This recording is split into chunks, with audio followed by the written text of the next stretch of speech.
Hi guys, if you watch South African football, please help me. We've been discussing the Ahly offside goal versus Orlando Pirates, right? And it's a nice debate. Was it offside? Was it not offside? But then we watch Soccerzone, and then they're supposed to help us gain clarity with the situation. And again, it's the second time that I have a problem with how they've come out and sort of gave their opinion on the matter. The principal himself, Victor Hlongwane, the first issue that I had was with the Kaizer Chiefs versus Sundowns league match, the first league match where Sundowns, I believe, scored an offside goal.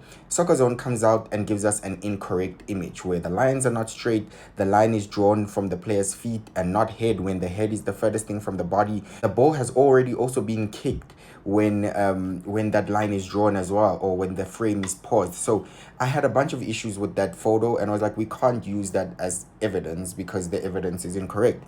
And here's again another situation where I think they could have done a little bit better. And they give us law 11, and law 11 talks about interfering with play, and they're saying the player has interfered with play by preventing opponent from getting to the ball or by challenging for the ball, right?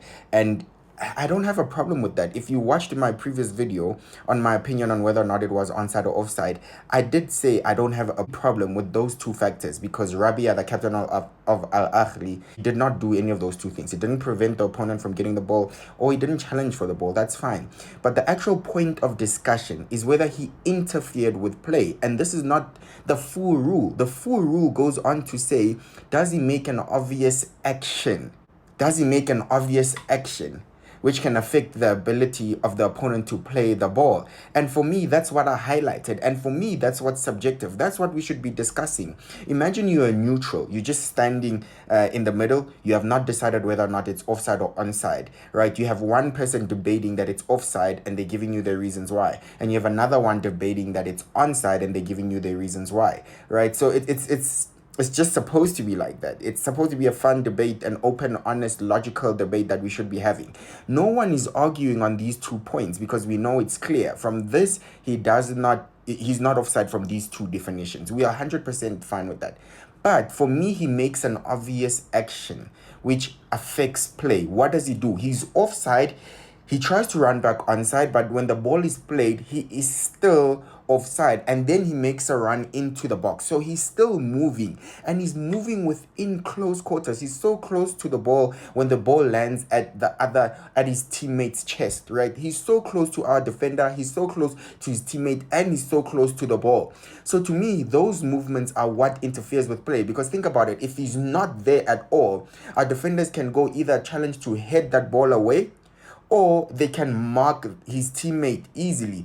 He dragged them a little bit back from his movement, from his running, he dragged them back. And it's as simple as that, really, for me. He either should stand still, he should just stand still. Don't make any attempt running towards the ball or adjusting your movement to attack the ball. Don't make any movement. Don't make any movement. Then I'll say, okay, fine. He does not make any action. But he does make an action because he runs. He's moving in and amongst the Pirates defenders. He's moving in and amongst the ball from an offside position, and that to me affects play. On PSL Extra Time on Super Sport, Ngcobo made the example using the Golden Arrows and TX Galaxy game. And I think there's actually a different situation.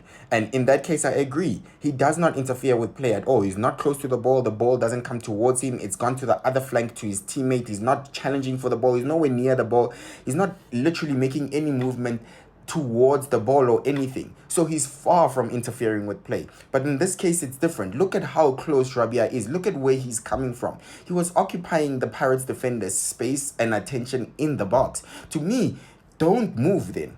Don't move. If you're offside and you know anything, just don't move. Then I'll say, okay, he's not making any action, which is the point of discussion. And that is my point. On Soccerzone, they discussed all the other factors, and no one is arguing about the other factors. We are arguing about the last point, which is more subjective, about whether or not he makes an obvious action that interferes with play. And for me, it's that simple. If you're going to discuss the rule, let's discuss the rule as a whole. Don't just cut out all the parts that, you think you're not going to address, but we need answers to the whole situation.